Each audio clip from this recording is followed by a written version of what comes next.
There is nothing you can do to stop me from coming at you round after round with the most malicious techniques I know. You will lose this fight, Daniel Cormier. I want you to believe it.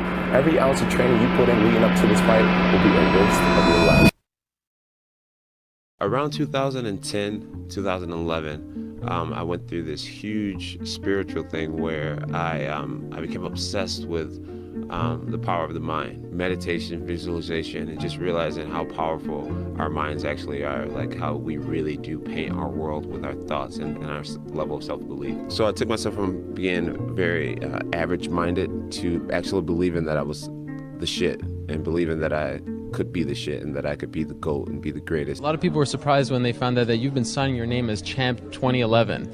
How did that come about? I believe in the law of attraction, and I believe that that you can speak things into existence. And I believe that when you know where you're going and you know what you want, the universe has a way of stepping aside for you. And me signing my signature with Champion 2011 on it, it can't hurt me.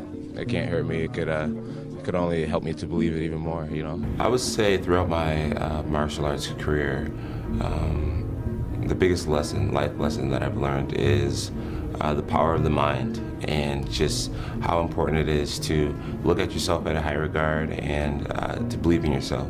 I think in order to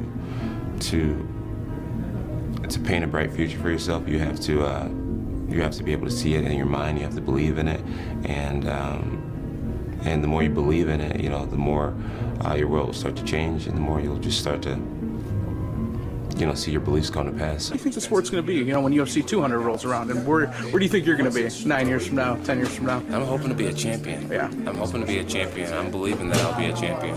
I would love to grab the belt, hang on to it, and be the next GSP or be the next Silva, and keep the fans excited. The UFC is growing, and it's just a tremendous thing to be a part of. It's changed my life, and I embrace what it is to the fullest. And I'm just excited to be a part of it. I have a lot of pride in it. Started thinking about it the day that I decided that I was going to go up to heavyweight. My goal for 3 years now is to become the heavyweight champion of the world. It's what I pray about, it's what I sleep on, it's what I dream about. It is who I am, and I will get it done. But I just feel it in my whole being that I'm the best fighter on the planet. And now my job is just to prove it. You've been saying something that I find to be very interesting, that the butterflies in your stomach are in formation. I've never heard that before. I think it makes a lot of sense. What do you mean by that? Elaborate. What I mean by it? Okay, so the butterflies in formation, basically it means when you have butterflies and you're feeling anxious and you have anxiety or nervous, that's when you're most powerful, I believe. And either you can, you're most powerful. So a lot of people, instead of homing this power and using it, they allow it to just consume them. There's another quote that says, a big challenge or big pressure is like a fire. It's like a raging fire. Either you can allow this fire to consume you and just take you over completely, or you can gain control of this fire and harness it, and you blow it right at your opponent like Dragon Ball Z style. Can't allow my past to hold weight over me. You gotta forgive yourself for mishaps in life, and you gotta move forward. You can't hold yourself in prisons, and you can't allow anybody else to hold yourself in prisons. If people are talking about things I did 5 years ago, that means I'm doing something right. Right. Was that always the case, or was that just a part of your maturation process where you started to say, I need to start letting go of the past? Yeah, it wasn't always the case. It's taken a while for me to be able to be comfortable with some of the mistakes I've made and things like that. But I'm grateful that I am at a place where I'm comfortable with who I am, comfortable in my own skin, and there's no good without the bad, So I'm grateful. That has helped me get to the point that I am now, and something that you can take with you is study. A lot of athletics is not just a physical thing. I try to study my competition. I try to study nutrition. I try to study other great athletes, guys who've done great things in the past, and try to model, myself after them. So I'm big on the mental game when it comes to being an athlete, sports psychology and things like that. So really focusing on the mind, not only the body, is important. Do you have moments where you're like, man, how did this happen? Like, how have I been able to stay on top for this long? Do you have moments where you talk to yourself like that? You know, I do, and I always just point it back to God, man. Honestly, man, it's God's grace, and I know everyone's not a believer, and a lot of people think, I wish you just wouldn't talk about God, but it really is God's grace. It really is, man. He has sustained me through so much, through the death of my mother, through facing a 4-year suspension, through just my dumb mistakes. He's probably protected me in ways that I don't even know he has. But really, I just point it to God's grace, man. You know, I wear this tattoo on my chest, Philippians 4:13, that I can do all things through Christ who gives me strength. And I genuinely believe that I can do anything. And I'm not surprised that I'm still here. And I believe that I could possibly be here a decade from now. It's amazing for a guy who I believe was a janitor, right? And you got into this because you needed to get some money for diapers, right? Yeah, I was applying to, I was a bouncer actually, making $50 a night, and I was applying to be a janitor because I would have benefits. Wow.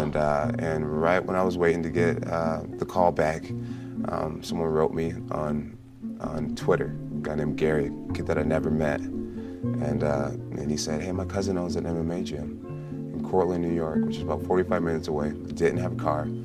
And I was driving my fiance's car to commute over to these practices. I got that phone call on a Saturday night, and I was heading to my first practice that next Monday.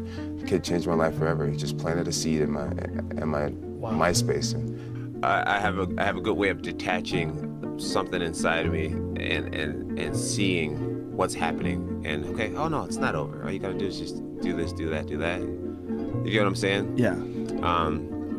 So I'm not necessarily meditating these days, but I do have the capability of taking away who I actually am at this point and realizing that this is just a part of me, or this is just a situation in my life. This isn't my actual life. This isn't my final destination. This is just a small moment in time that I'm going through right now. You get what I'm saying? Right, I get what you're saying. So that's my form of meditation. I step away from terrible situations and look at myself as if it's the future, and I'm looking back on what's happened to me or what's happening, and I say, okay, how can I get myself out of this? How can I make this better? What do I need to do to turn this around? You get what I'm saying? Right. No, I do get what you're Instead of being saying. completely immersed in the moment and thinking that, oh, I can't get out of it. I went from a very average thinking person, like just average 19-year-old, to get in I don't like reading, so I literally got on all these TED Talks and on YouTube, and I just started YouTubing videos about self-belief and what does it mean to be confident, and what does it mean to be a winner, and how do you become a winner, and I would watch hours and hours of Tony Robbins and Les Brown and TED Talks, and I taught myself how to believe in myself and how to think that I was greater than just this kid that was a dropout who, never really had great grades, never really was the starter, never was the captain of a team.